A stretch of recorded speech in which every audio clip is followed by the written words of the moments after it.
Heading लिखो mutual inductance.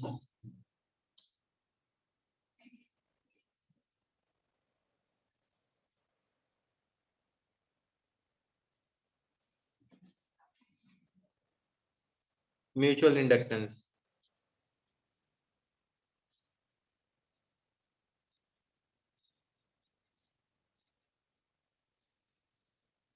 ये देखो म्यूचुअल इंडक्टेंस क्या होता है। ये मान लो ये कॉइल है,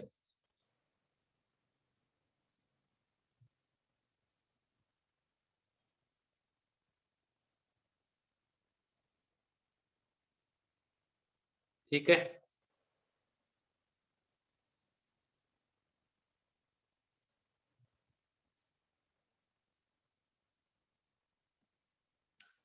और ये एक और कॉइल है,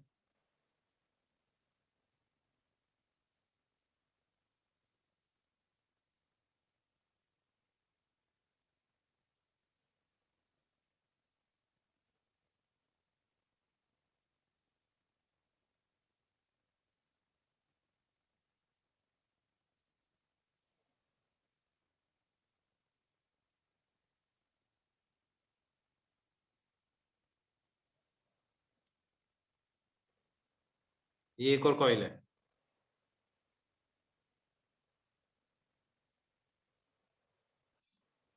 ये इसमें बल्ब लगा रखा है इस कॉइल के एंड पे, हाँ है ना। तो तुम क्या करोगे, जैसे ही स्विच को क्लोज करोगे, ऑफ ऑन ऑन करोगे, ऑफ करोगे, ऑन का ऑफ करोगे, तो इसमें जो आई करंट होगा वो करंट चेंज होगा, तो इसके थ्रू मैग्नेटिक फील्ड चेंज होगी। तो ये जो बाहर कॉइल है ना, इसके थ्रू जो फ्लक्स लिंक्ड है वो भी चेंज होगा। तो इसके अंदर भी ईएमएफ इंड्यूस होगा, जिसके कारण इसके अंदर ये बल्ब जलेगा। क्या ये लॉजिक समझ में आया नहीं है? अब यहाँ ना बनाने की बजाय अगर यहाँ पे भी एक और कॉइल बनाते तो भी कोई प्रॉब्लम वाली बात नहीं है। ये बल्ब लगा दिया, तो जब इसके अंदर तुम करंट चेंज करोगे तो इसकी मैग्नेटिक फील्ड चेंज होगी, तो जो इसके साथ फ्लक्स लिंक्ड है वो चेंज होगा, तो इसके अंदर ईएमएफ इंड्यूस होगा। क्या ये लॉजिक समझ में आ गया? क्या ये लॉजिक समझ में आ गया? तो ये म्यूचुअल इंडक्टेंस हो गया। That is when flux linked current in one coil is changed, then an EMF induced in the secondary coil। पास में जो कॉइल पड़ी है उसके अंदर क्या हो जाएगा? EMF इंड्यूस हो जाएगा। इसको क्या बोलते हैं? म्यूचुअल इंडक्टेंस बोलते हैं। क्या बात समझ में आई है? नहीं?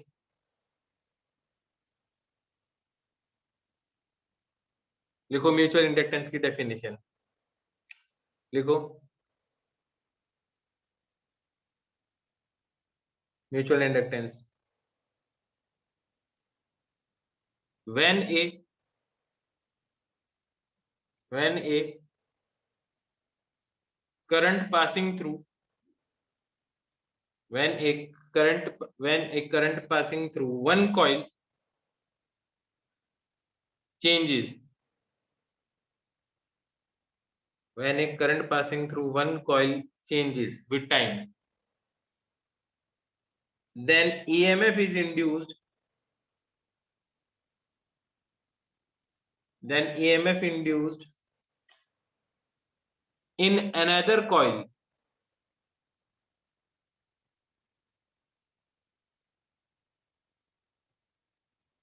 and EMF induced in another coil,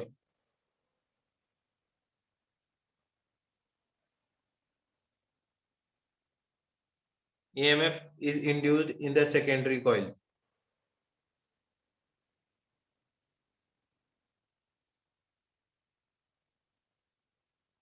When current changes in the first coil, then EMF induced in the secondary coil, which is placed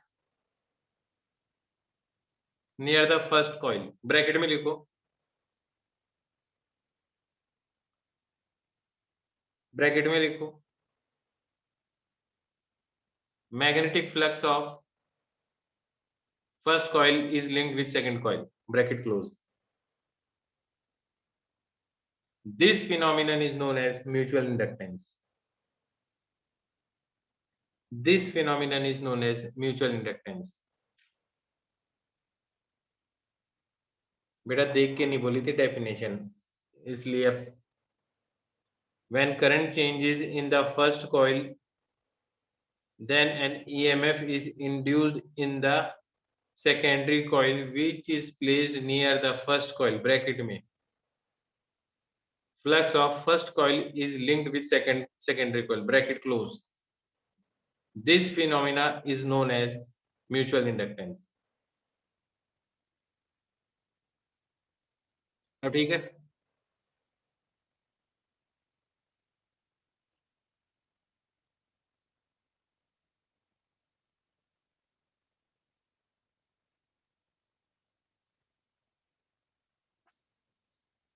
अब ठीक है, समझ में आ गई बात। अब देखो म्यूचुअल इंडक्टेंस कैलकुलेट कैसे करते हैं, दो कॉइल का ही कैलकुलेट करते हैं, देखो कैसे करते हैं। ये कॉइल है,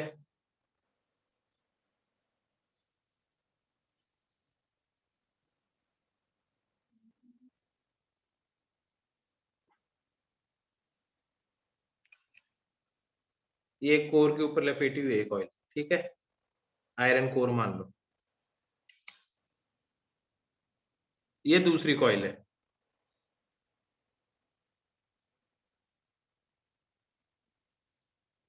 तुम दोनों को ही ऐसे बना देना, ठीक है, मैंने एक को ही बनाया, बीच में कोर है, इसमें N1 टर्न्स है, L1 इसकी लेंथ है और R1 इसकी रेडियस है। इसमें थोड़ा सा चेंज मान लो चाहिए, N2 टर्न, L2 लेंथ और R2 रेडियस। अब मान लो इसमें अगर I करंट जा रहा होगा तो इसके अंदर मैग्नेटिक फील्ड कितनी होगी,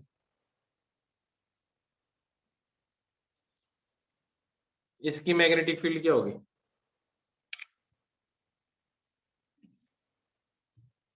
इसके अंदर जो मैग्नेटिक फील्ड होगी mu naught N1 by L1 into I1, इसको I1 बोल दो, हाँ है ना। इसकी एक कॉइल के थ्रू कितना फ्लक्स लिंक्ड होगा, मैं ये मान लेता हूँ जो मैग्नेटिक फील्ड ये है ना वो इसके साथ भी लिंक्ड है, तो इसका एक कॉइल के साथ क्या फ्लक्स होगा,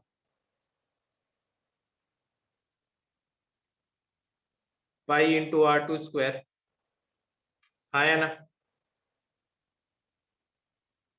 इंटू मैग्नेटिक फील्ड, ये तो एक कॉइल के साथ है, इसमें कितने टर्न्स हैं ऐसे, N2 टर्न्स हैं, तो ये टोटल फ्लक्स हो जाएगा। तो ध्यान से देखो फाई किसके बराबर आ जाएगा, फाई किसके बराबर आ जाएगा, N2 पाई R2 स्क्वायर, बी की जगह क्या लिखोगे, mu naught N1 by L1 into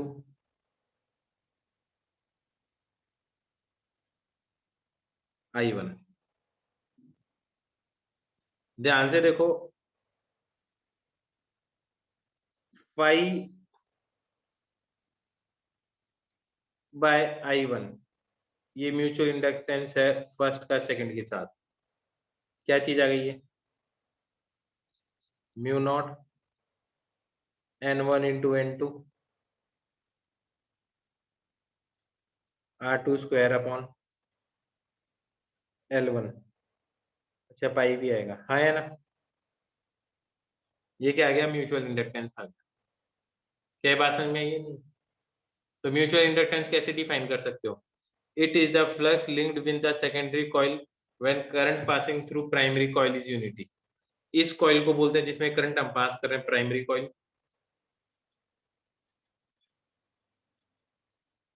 और इस कॉइल को हम क्या बोलते हैं दूसरी में जिसमें ईएमएफ इंड्यूस हो रहा है सेकेंडरी कॉइल।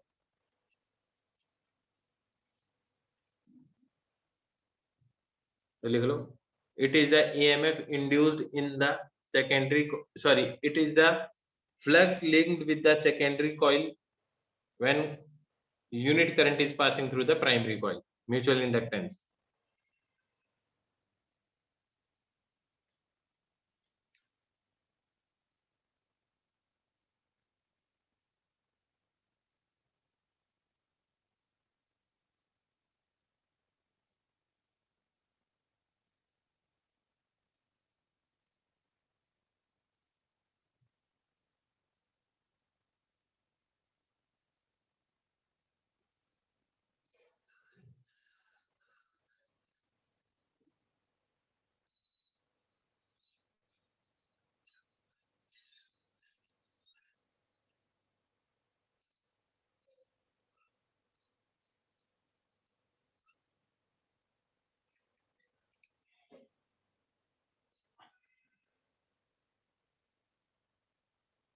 लिख लिया।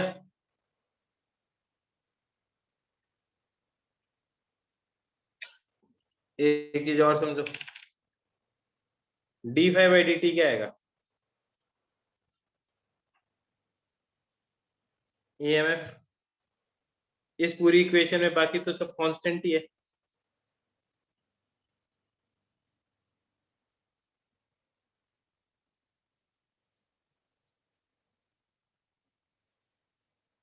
ये आएगा।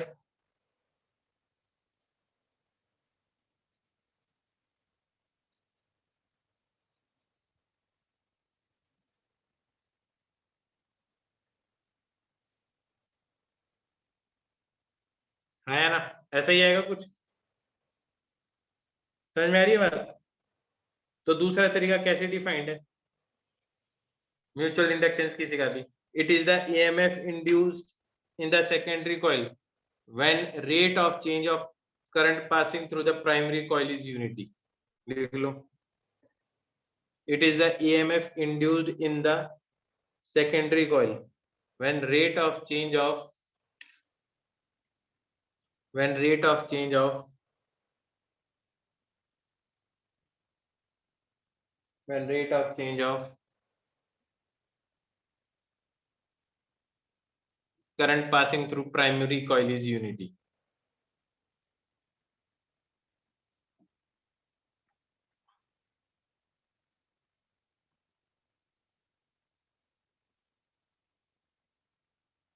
लिख लिया।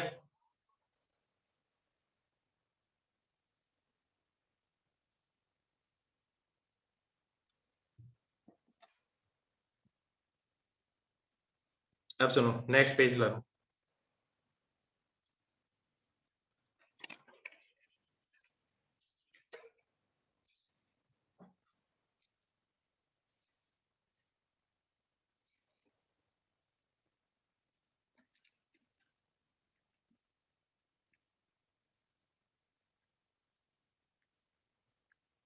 देखो,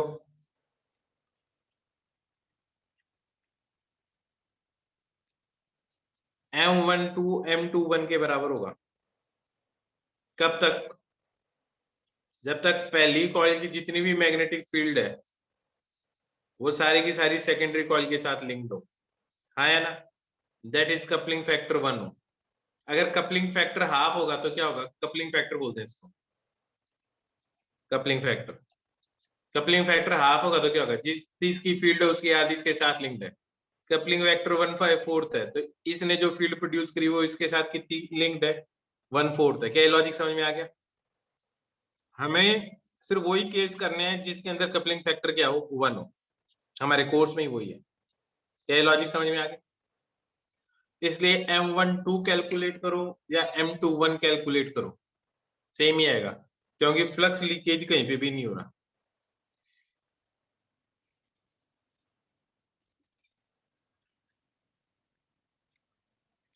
क्या लॉजिक समझ में आ गया सबको?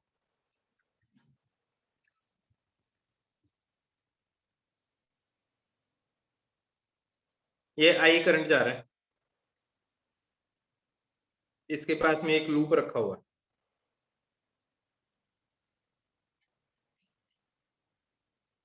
ये लेंथ ए, ये length B,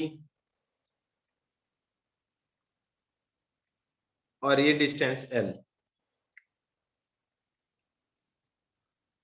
find the mutual inductance of this system. इस सिस्टम का म्यूचुअल इंडक्टेंस निकाल।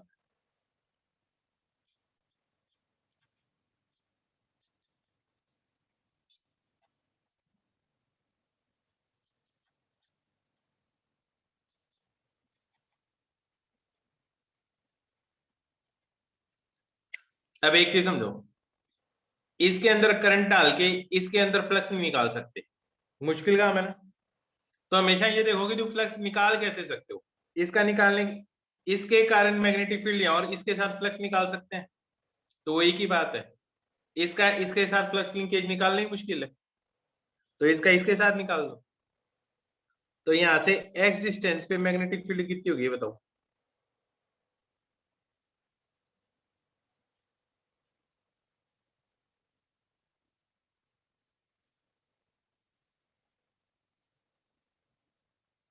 ऐसा ही आएगा कुछ।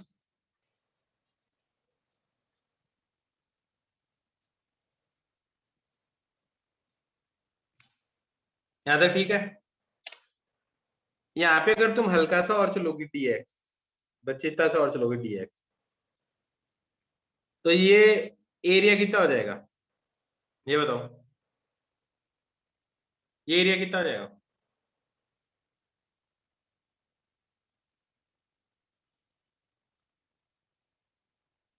b इंटू डी एक्स, तो इसके थ्रू फ्लक्स क्या आ जाएगा, d5 फ्लक्स, कितने से के थ्रू, ये एरिया कितना आ जाएगा, b इंटू डी एक्स, और यहाँ पे मैग्नेटिक फील्ड कितनी है, mu naught upon 2 pi I by x, हाँ है ना। यहां से लेके यहाँ तक का फ्लक्स, टोटल फ्लक्स कैलकुलेट करना है, एल से लेके कहाँ तक चलना है आपको, एल प्लस ए तक, तो ये पूरा का पूरा लूप कवर हो जाएगा, टोटल फ्लक्स आ जाएगा इसके थ्रू, हाँ है ना। क्या आ जाएगा, बी बाहर आ जाएगा, म्यू नॉट अपॉन 2 पाई बाहर आ जाएगा, आई बाहर आ जाएगा, इंटीग्रेशन किया है D x upon x, L से लेके एल प्लस ए, सॉरी इसका इंटीग्रेशन क्या होता है, इसका इंटीग्रेशन क्या होता है,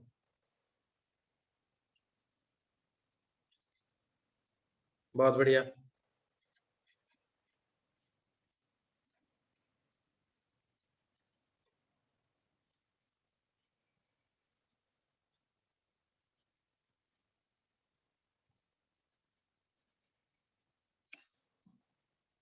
क्या यही चीज आएगी क्या,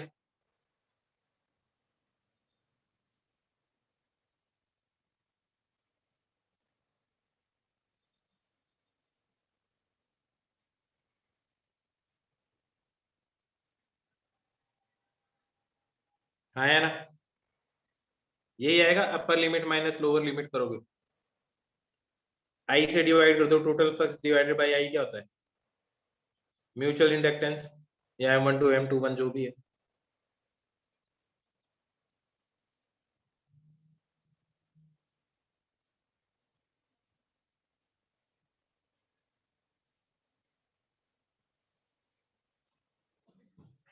यही समझ में आ गया, बेटा जी समझ में आ गया क्या,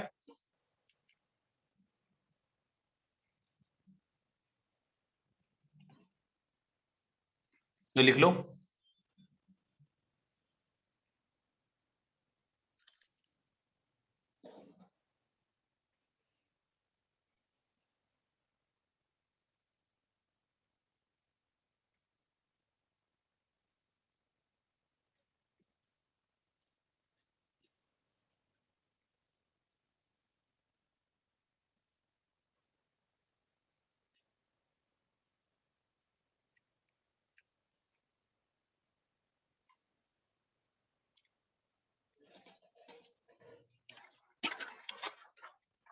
ये देख लो लास्ट शीट, देख ली।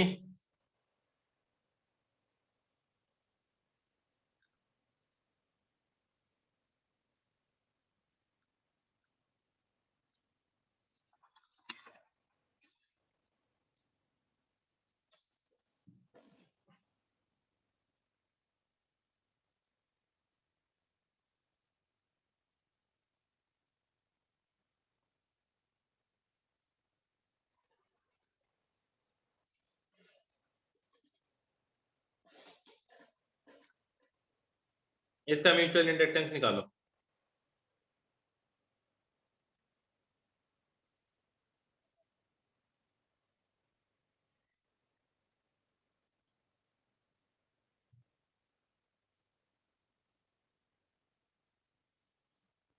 इसका म्यूचुअल इंडक्टेंस निकालो, ये कॉइल एरी और ये आई करंट जा रहा है इस वायर में, इसका म्यूचुअल इंडक्टेंस कैलकुलेट करो।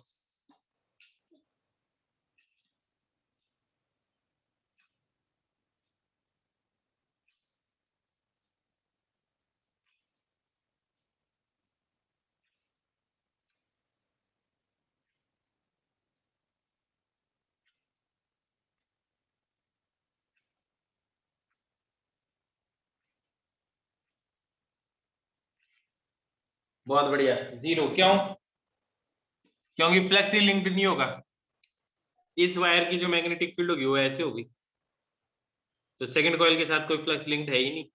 तो जब फ्लक्स ही लिंक नहीं होगा तो म्यूचुअल इंडक्टेंस कैसे होगा? क्या लॉजिक समझ में आ गया तुम्हें बेटा जी? ये लॉजिक समझ में आ गया?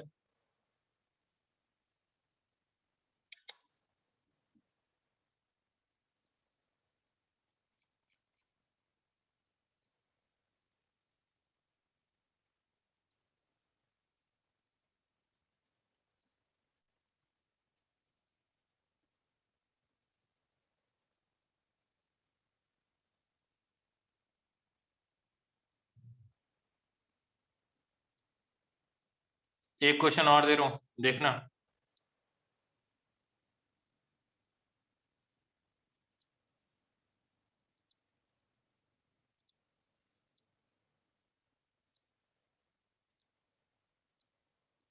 ये बताओ म्यूचुअल इंडक्टेंस इसका।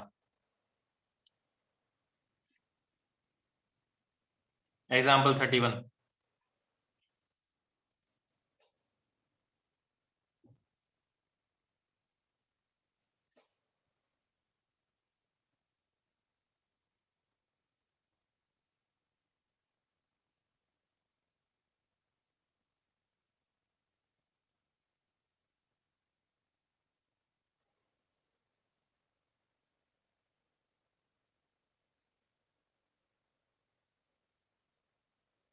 देखो क्या आंसर आ रहा है।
हाँ ठीक लग रहा है मेरे को।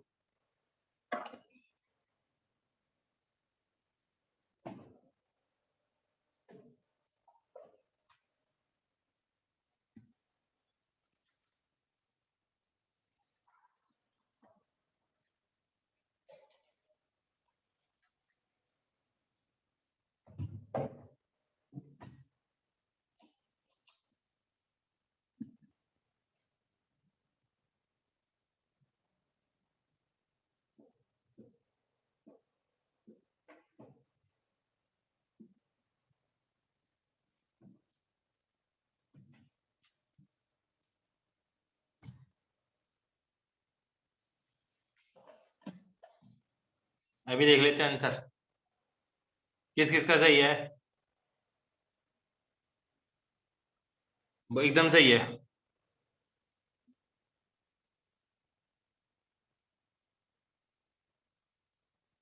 दूसरा क्वेश्चन वैसा ही है।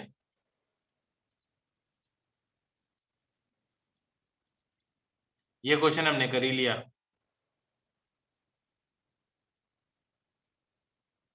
ये थोड़ा अजीब होगा पर कर सकते हो।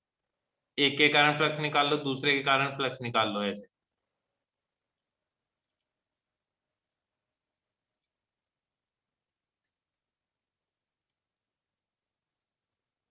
कर सकते हो ना अभी। ये तो ये वाला क्वेश्चन करो, 35 वाला। 35th क्वेश्चन करो।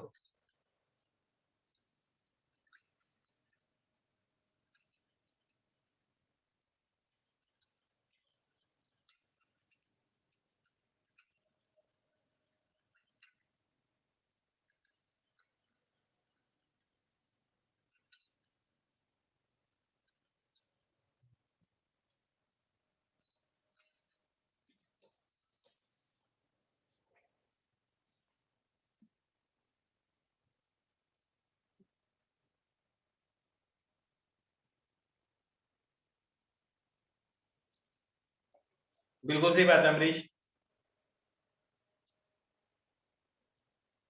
और उसको D I by D T से मल्टीप्लाई कर दो तो इंड्यूस्ड ईएमएफ आ जाएगा, और फिर उसको आर से डिवाइड कर दोगे तो करंट आ जाएगा। हाँ या ना?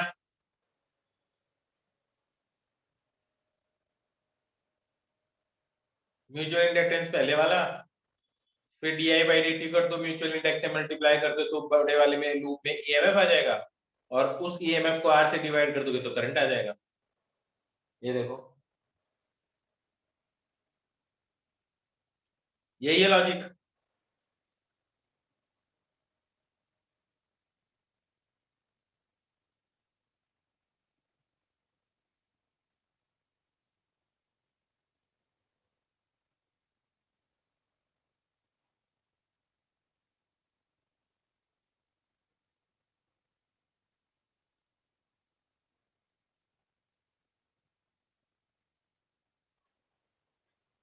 सी पार्ट क्या है? जो भी ईएमएफ आया उसको रेजिस्टेंस से डिवाइड कर दो बेटा, करंट आ जाएगा।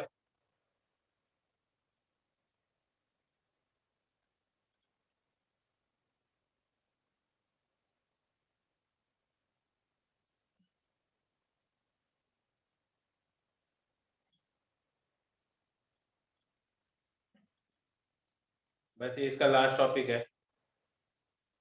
अभी ट्रांसफॉर्मर के बारे में बताता हूँ तुम्हें।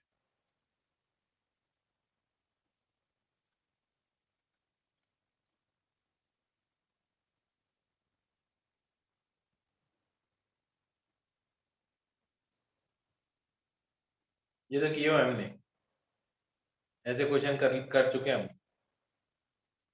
ठीक है,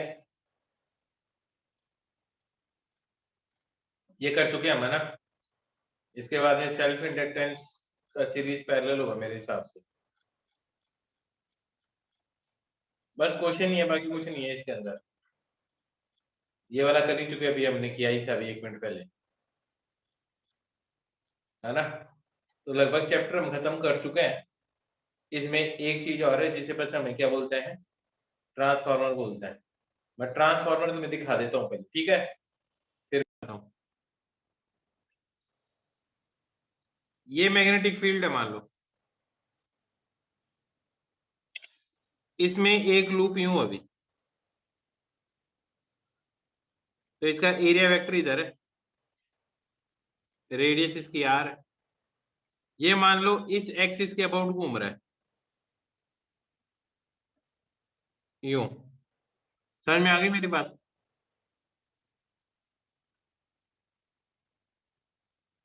मान लो यूं मैग्नेटिक फील्ड है ऊपर की तरफ, ठीक है। तो मैं अगर एक लूप लूं, एक लूप लेकर आता हूं पहले, देखा जब को लूप,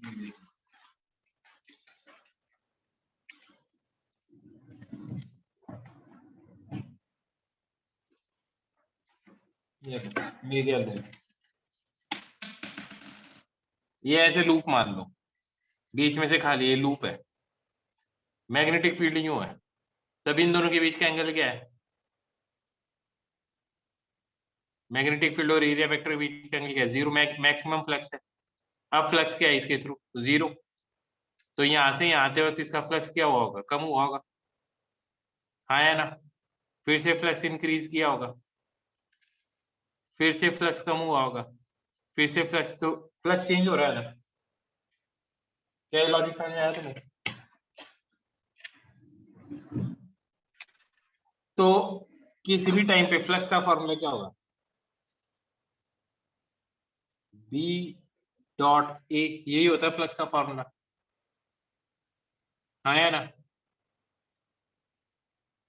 बी इंटू ए का मैग्नीट्यूड इंटू कॉस थीटा, ये फाई हो गया, हाँ या ना? तो D phi by D T किसके बराबर आएगा? B into A, cos theta का डिफ्रेंसिएशन क्या होता है? साइन थीटा, और साथ में क्या आएगा? D theta by D T, हाँ या ना? D theta by D T क्या होगा? जिस रेट से घूम रहा होगा ओमेगा, तो D phi by D T किसके बराबर आ गया? B into A into omega sine theta को मैं क्या लिख सकता हूँ, ओमेगा टी लिख सकता हूँ। हाँ है ना, यही क्या मेरा ईएमएफ है, इस कॉइल के अंदर यही ईएमएफ जनरेट हो रहा होगा।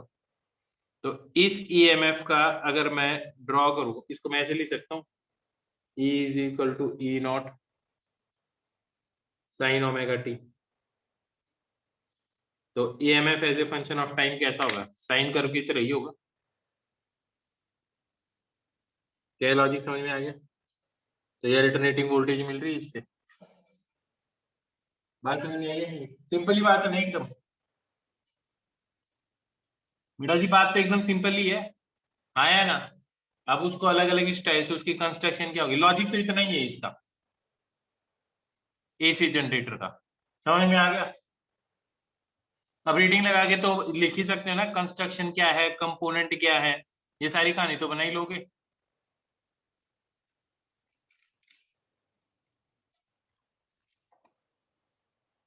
तब सुनो आगे की बात। देखो अगर मेरे को तुम्हें कंफ्यूज करना है ना, तो मैं एकदम टफ बना दूंगा इस चीज को, याद रखना, ठीक है? अगर मेरे को इंप्रेशन जमाना है मेरा, तो मैं टफ बना दूंगा इसको एकदम, तुम भी सोचोगे यार कितनी कॉम्प्लेक्स चीज बता रहा हूं मैं, ठीक है? अगर मैं तुम्हारी हेल्प कर रहा हूं ना, it means most simplified manner में बताऊंगा मैं तुम्हें। क्या बात समझ में आई? अब मैं तुम्हें ना एक बार है ना ट्रांसफार्मर दिखा देता हूँ, ट्रांसफार्मर क्या है, ठीक है? स्क्रीन शेयर कर रहा हूँ।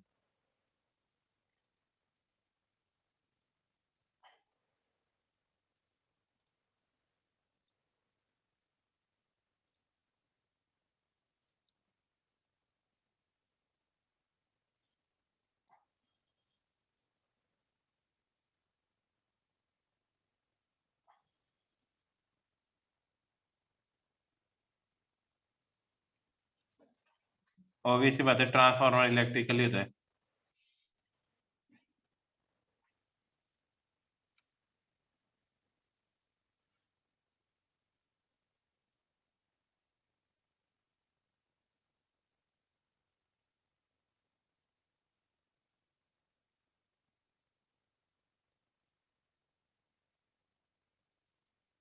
देखो सबसे पहले सुनो मेरी बात, सुनो, उसको भूल जाओ।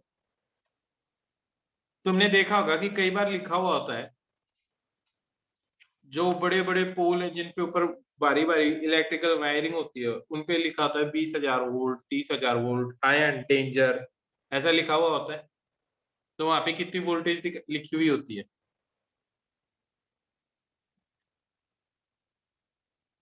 कितनी वोल्टेज लिखी होती है वहां पे?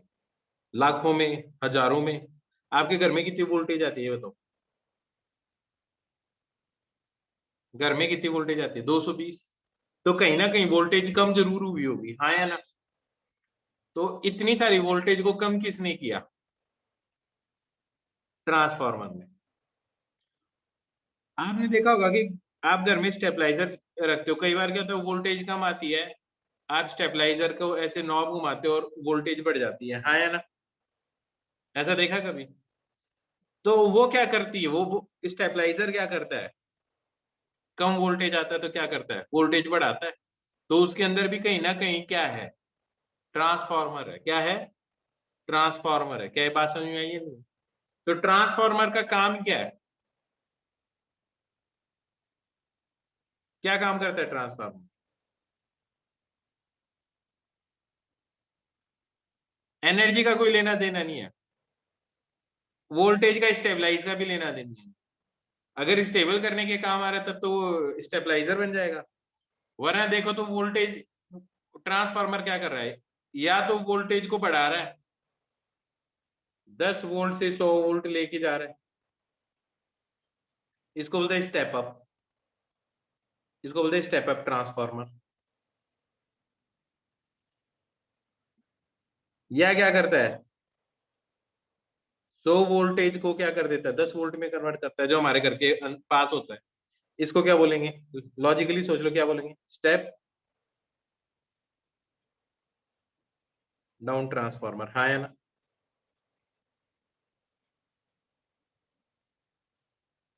क्या लॉजिक समझ में आ गया? तो दो टाइप के ट्रांसफार्मर पढ़ने में, एक तो स्टेप अप और एक स्टेप डाउन है। अब तुम एक चीज बता दो, मेजर फंक्शन क्या है ट्रांसफार्मर का? वोल्टेज चेंज करना। क्या काम है? वोल्टेज चेंज करना। आज मैं ये बताता हूँ ये वोल्टेज चेंज करने की जरूरत क्यों है। ठीक है, वोल्टेज चेंज करने की जरूरत क्या है? आपके घर में जो करंट आता है,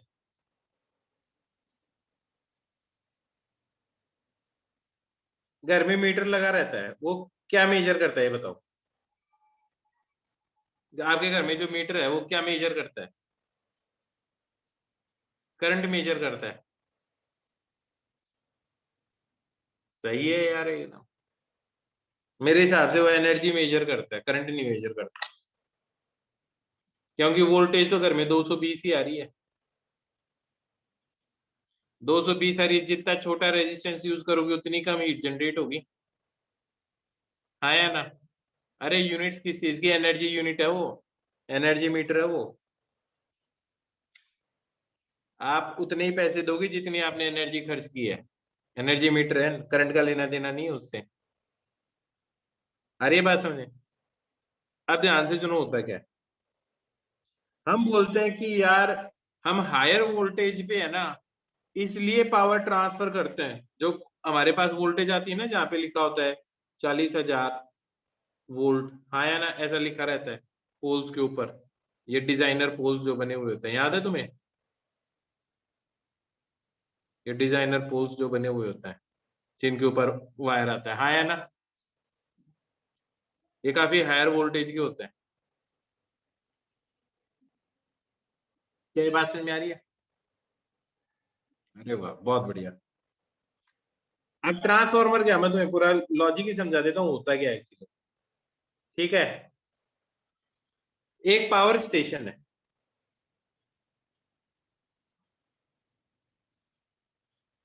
अब हम कहते हैं कि I²R लॉस होता है, लॉस, I²R लॉस होता है। यहां से करंट जब यहाँ पे आएगा, वायरिंग के थ्रू हमारे घर पे आएगा, हम ये क्यों नहीं बोलते देखो?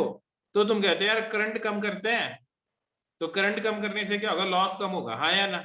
तो वोल्टेज बढ़ा दोगे तो करंट क्या हो जाएगा, कम हो जाएगा। मेरा लॉजिक है यार, आप ये फॉर्मूला क्यों लगाते हैं? आप ये फॉर्मूला लगाओ ना, V²/R।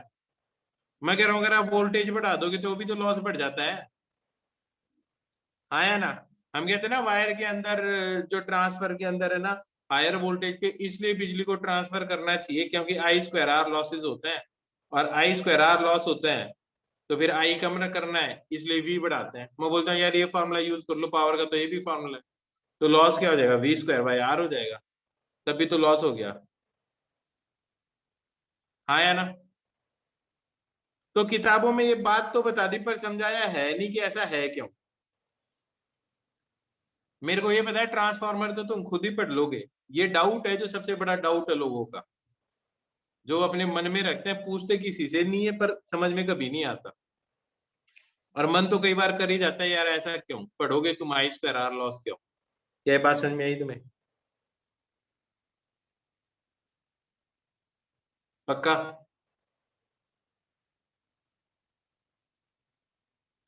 अब देखो, मान लो यहाँ पे जो पावर जनरेट हो रही है ना, ये है 100 मेगावाट का स्टेशन, ऐसे ही होता है ना, मेगावाट आया ना, 100 मेगावाट का स्टेशन, ऐसे ही बोलते हैं ना कि ये कितने मेगावाट का प्रोजेक्ट है, ऐसे बताते हैं या नहीं बताते हैं?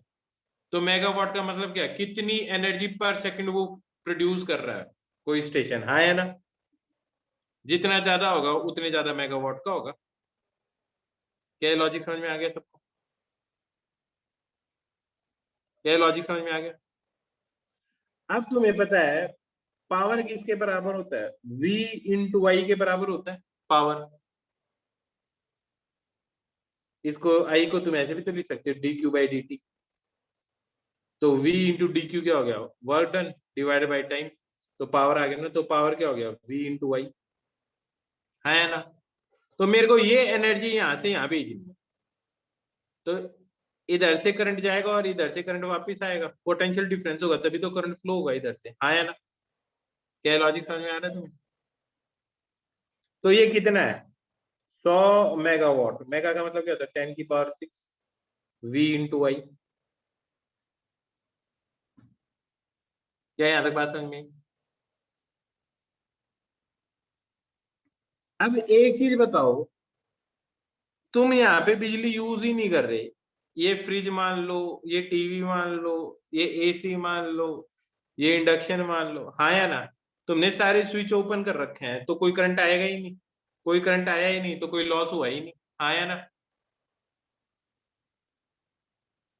क्या ये बात समझ में आई? करंट ही नहीं आया तो कोई लॉस हुआ ही नहीं, इसलिए स्विच ऑफ रखोगे तो एनर्जी को यूटिलाइज ही नहीं हुई। जब यूटिलाइज ही नहीं हुई तो पैसा किस बात का?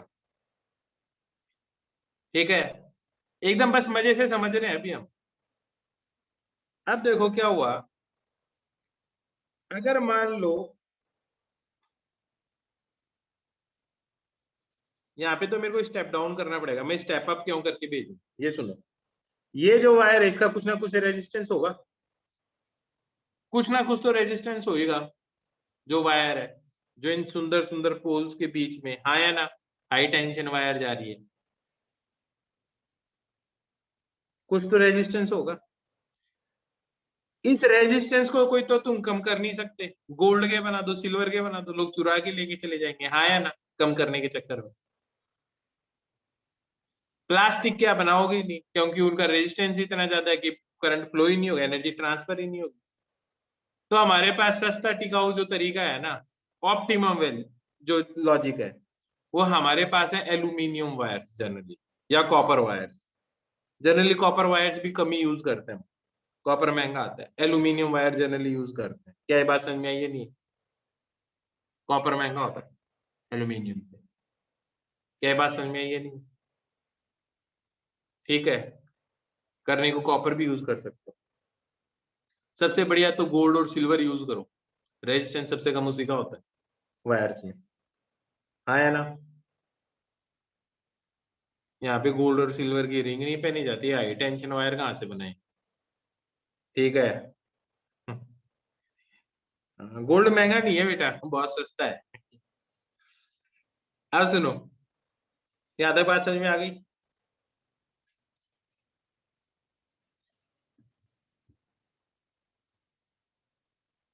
अच्छा, अब सस्ता हो गया है तो अब बना देते गोल्ड के। अब सुनो, इसके अंदर जो लॉस होगा वो कितना होगा? अभी यहाँ से लेके यहाँ तक तो वोल्टेज सेम ही रहेगी लगभग, बहुत ज्यादा चेंज नहीं होगा, बस करंट फ्लो कर रही है, अगर हम कंडक्टिंग वायर मानते हैं। वरना अगर वोल्टेज डिफरेंस है तो कुछ होगा, बहुत ज्यादा नहीं होगा, बस हमें करंट भेजनी है। हाँ या ना?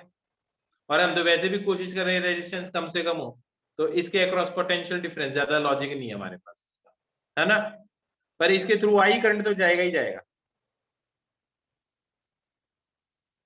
अब देखो क्या होगा, इतनी पावर जानी है, मान लो 100 वोल्ट, 100 वोल्ट पे भेजते हो करंट को, तो आई कितना हो जाएगा?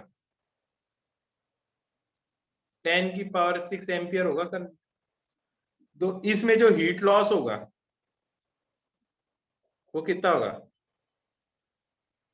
आई स्क्वायर, आप दैट इज आई स्क्वायर कितना हो गया? 10⁻12 इंटू आर हो जाएगा, हाँ या ना? हीट लॉस, और यही है जो हीट इसमें से बाहर आ रही है, क्योंकि वी वोल्टेज इसके अक्रॉस नहीं है, वी वोल्टेज इसके अक्रॉस है, हाँ या ना? इस और इसके अक्रॉस है वी वोल्टेज, हाँ या ना? अब देखो, मैंने क्या किया, वोल्टेज जस्ट डबल कर दी। अब बताओ आई कितना हो जाएगा? 10⁻4 हो जाएगा। अब हीट लॉस कितना हो जाएगा? पहले के कंपैरिजन में हीट लॉस कितना कम हो गया? वोल्टेज जस्ट डबल की, हीट लॉस कितना कम हो गया?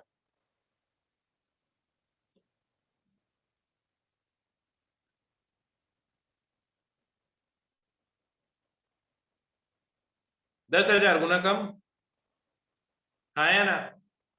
वोल्टेज 3, वोल्टेज को अब तुम और कर दो, और बढ़ा दो, तो तुम देख रहे हो जैसे जैसे वोल्टेज बढ़ाते जाओगे आई का जो स्क्वायर है, तो जो हीट लॉस है वो ड्रास्टिकली बहुत कम हो जाता है, हाँ या ना। भेजनी तो एनर्जी है ना, लॉजिक तो एनर्जी भेजने का है ना, ना वोल्टेज का लॉजिक है ना करंट का लॉजिक है, एनर्जी भेजनी है। ये आर रेजिस्टेंस है, जाएगा तो इधर से ही करंट, इसलिए हायर वोल्टेज पे करंट भेजता है, हाँ या ना। लेकिन अब ये इतना हायर वोल्टेज का जो करंट है ना, अब क्या होगा अगर आप इसके चिपक गए, क्योंकि जो अर्थ का पोटेंशियल क्या है, लगभग जीरो, तो आप इसको और इन दोनों को जोड़ दो, आप बीच में खड़े हो जाओ, ये लो, कमाल हो जाएगा एकदम। तो आप क्या करोगे, जो वोल्टेज है ना, वोल्टेज को डाउन करोगे, आया ना। क्या करोगे, वोल्टेज को डाउन करोगे और फिर उसको यूज में लोगे, ताकि वो सेफ हो यूज करने की। बात समझ में आई है नहीं है? यहाँ पे इसलिए स्टेप डाउन ट्रांसफार्मर चाहिए, यहाँ पे जो एनर्जी बची है उसको हायर वोल्टेज पे भेजना चाहिए, ताकि आई स्क्वायर आर लॉस कम। अब समझ में हो गया आई स्क्वायर आर क्यों यूज करते हैं, क्योंकि आर तो फिक्स्ड ही है, तो इसके अंदर जो लॉस हुआ है वो आई स्क्वायर आर ही बोलोगे, इसके अक्रॉस पोटेंशियल डिफरेंस की बात ही नहीं है मेरे पास। क्या बात समझ में आई।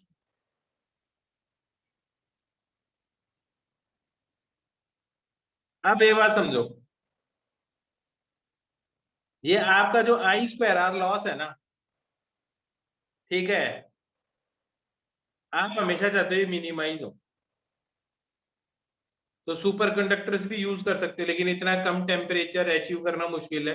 रूम टेम्परेचर के जब मिल जाएंगे, तो यहाँ पे जो हीट लॉस होगी वो होने क्या हो जाएगी, बंद हो जाएगी।